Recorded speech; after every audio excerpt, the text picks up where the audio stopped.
La personne en question n'est plus capable, elle ne peut plus gérer ses affaires personnelles, elle ne peut plus gérer sa situation de santé, donc il faut demander au tribunal de nommer un tuteur. Donc c'est une problématique qui est un peu complexe.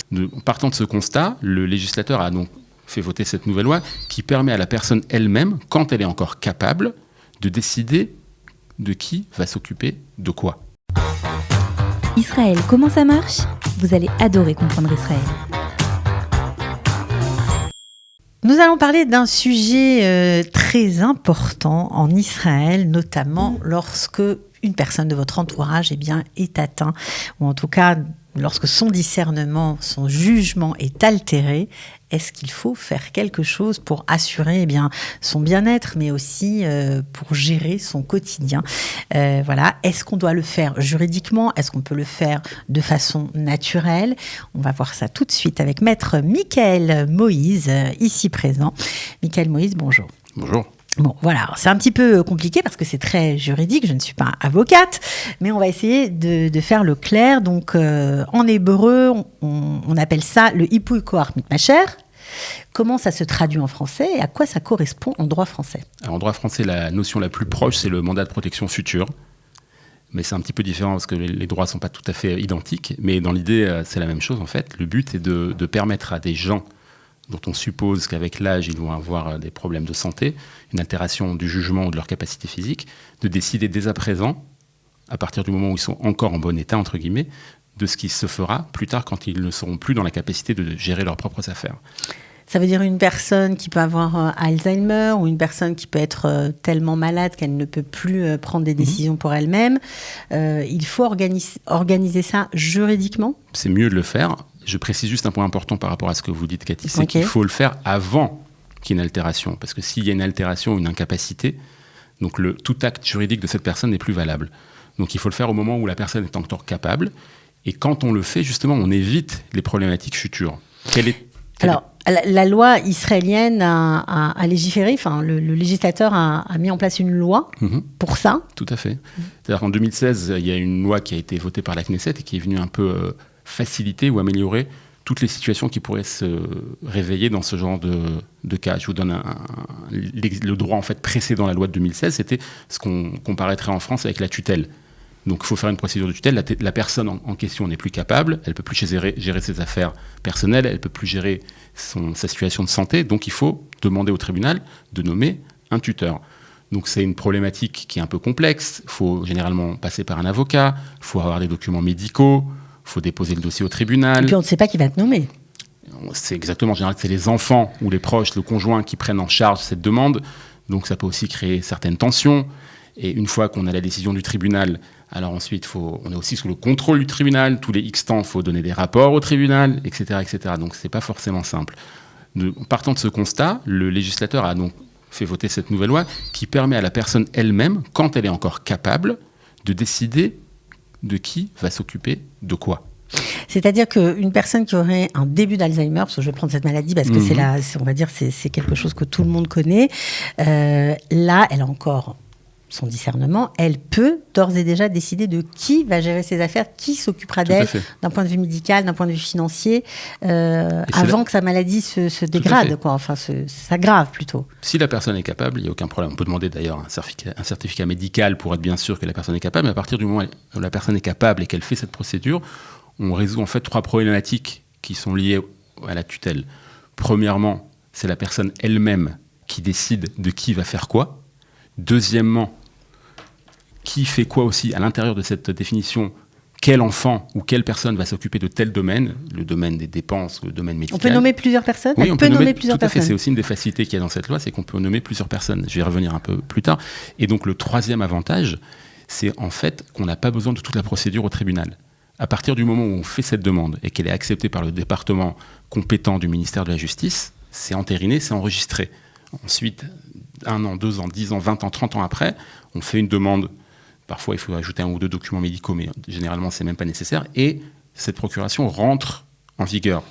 D'accord, donc c'est une procuration en fait qui j'imagine se signe chez un avocat, parce que vous parlez du ministère de la Justice, mais bon, c'est l'avocat qui s'occupe de la faire valider face au ministère. Mais pour la personne qui veut prendre, en tout cas, donner ce mandat de protection future à un de ses enfants, on va chez un avocat.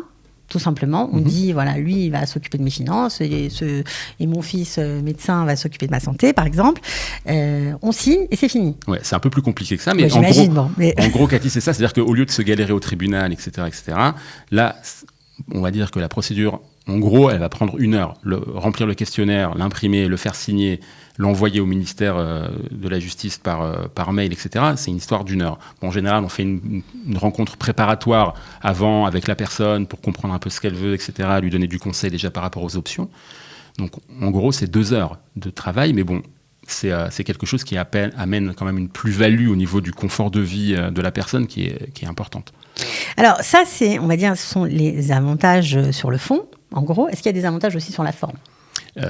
Sur la forme, oui, je vais justement revenir à ce que je voulais dire. Je ne sais pas si ça vous voulez parler, mais c'est important quand même que la personne puisse donner des éléments qui sont précis. Donc on a vu dans la tutelle, elle ne décide plus rien, puisque en fait, il y a un tuteur qui a été nommé qui va faire les choses en fonction de ce qu'il pense, pas en fonction de ce que la personne pense, et qui va avoir des confirmations de la part du tribunal. Là, vous pouvez déjà rentrer dans un certain détail et dire, voilà, comme on le disait, vous avez parlé de l'enfant médecin, c'est pratique pour une mère juive de dire, voilà, mon fils médecin va s'occuper de mes affaires de santé et mon fils avocat ou expert comptable va s'occuper de gérer ma vie courante. Donc ça, c'est quelque chose qu'on peut faire dans cette procuration, dans ces Iput Koach Mitmasher. Donc c'est assez appréciable. La personne, en fait, elle sait qu'elle est tranquille. Ouais. Et donc et puis surtout s'il y a des histoires dans la famille, si elle n'a pas du tout envie qu'un juge nomme le gendre ou le fils avec qui elle ne s'entend pas du tout, avec qui elle n'a pas confiance, ça n'existe pas. Et donc c'est une souplesse qui est quand même appréciable. On peut même nommer plusieurs enfants pour chaque domaine. Bon, le conseil qu'on donne en général, c'est pas d'en nommer trop non plus, parce qu'après, s'il y en a 3, 4, ça commence à devenir compliqué. Mais en fait, de pouvoir le faire en connaissance de cause, prévenir les enfants aussi, puisqu'ils sont obligés de signer, ceux qui sont mandataires doivent signer. On rentre aussi dans d'autres détails, on peut décider est-ce qu'on veut être branché, pas branché, fin de vie, pas fin de vie, psychiatrie, pas psychiatrie. Donc ça rentre vraiment dans des détails qui sont importants et qui permettent à la personne de décider au niveau philosophique de sa vision de la vie, de ce qui sera fait au moment où, jusqu'à 120 ans, on aura besoin de prendre des décisions au niveau de sa santé. On n'est plus maître de son jugement, on va dire. Je pense aussi aux hommes d'affaires qui ont des AVC parfois. Ça arrive en plein milieu de leur carrière professionnelle et puis ils ne sont plus du tout capables ni de gérer leurs affaires, ni leur famille, rien. Donc là, j'imagine que c'est aussi une solution. Tout à fait. C'est une personne qui pense... évidemment, cette procuration est destinée principalement aux personnes âgées.